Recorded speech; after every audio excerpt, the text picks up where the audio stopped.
Hello guys, so karon nagpagwapo na sad ta kay matutawag lapu-lapu. So karon ako gikuha ako ang toner kay magbutang ko sa pangnaong. So karon kay nagkuha naman ko sa akong toner. So mao na siya guys. Kay magbutang na ako sa akong naong.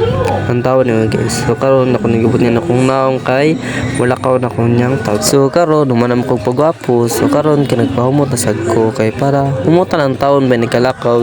Aron dili ta sawayon sa bang tawo nga baho ta ang tawon. So karon nagpahumot na sad ko kay malakaw na ko pado. So karon nigawas naman ko kay malakaw na jud ko padong. Mao na siya guys, naglakaw ra ko kay wala mo koy masakit. So nagplano na lang ko nga maglakaw na lang ko kay wala na ako sugati ako ang manghot kay mapahatunon ta ako dito sa lungsod. So wala man, so naglakaw na lang ko padung dito sa lungsod kay doon ra magkaayo. So syempre guys, napog ko mapakita gwapo ana naglakaw habi pa lang dito proud sa tong self. So karon naglakaw na ko padulong sa lungsod guys.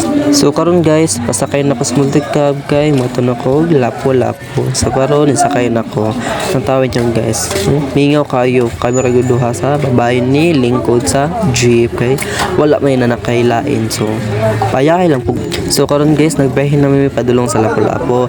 So mao ni guys ako ni siya ay abi pa lang di ta proud sa tong self. So karon guys dol-dol lang jud ta. So mao ni siya guys. So kana siya guys yung makita niyo guys mo na siyang sisilix sa Cordova mo na siyang sumpay dito sa Cebu City.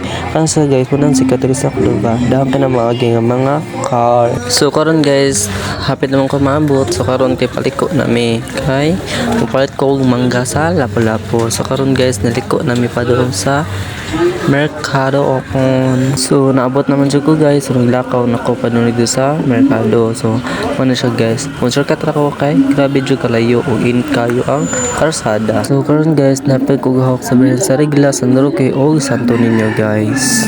Karon guys padayon gyapon ko lakaw kay padulong ko sa kumpleto og mangga. So karon kay naglakaw ko grabe jud ka init guys. So karon padayon gyapon ko lakaw sa init kay guys. So ang tawo yung guys daghang king tao kay basta Domingo daghang kay mabait diri sa Mercado kay barato ron jud kayo ang mga tinda diri sa lapu-lapu. So karon padayon gyapon ko lakaw padulong sa pagtanog mangga. Ang tawo yung guys. So daghang kasag pang bit-bit ako kawala.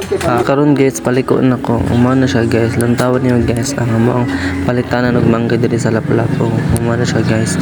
May diri guys kay barato ra kaayo. Tag 3, tag 5, tag 2, tag. So karon guys nabot naman ko. So dahon jud kay namalat silang mangga kay barato ra bang kaayo. So karon kay nagpabot ra ko sa kilid. Ug gikan sa ako nila timanon kay daghan pa mo kay namalat og mangga sila ha. Kay barato ra jud kaayo guys. Mao din nilang mga mangga guys. Lantaw niyo guys. Bisag unsa lang klaseng mangga guys. Barato ra jud kayo ni guwapa pa jud na jud hipon. Karon guys gipilian ako ni ate kay mopret na kog balig 100 ka buk mangga kay nagplano man akong kuya nga maninda siya mangga kay dagham jud kay mangita og mangga. So karon guys gipilian ako ni ate og gamay-gamay dagko-dagko kay hatag sa ako. Kay barato ra man jud kay lang mangga. Nay tag 3, nay tag 2, nay tag 5 kay tag 4 guys. Karon guys man ko pa itong mangga. So man ako napalit usa ka plastic ako napalit guys. So karon nagpaabot lang ko kay sa kay ko og multi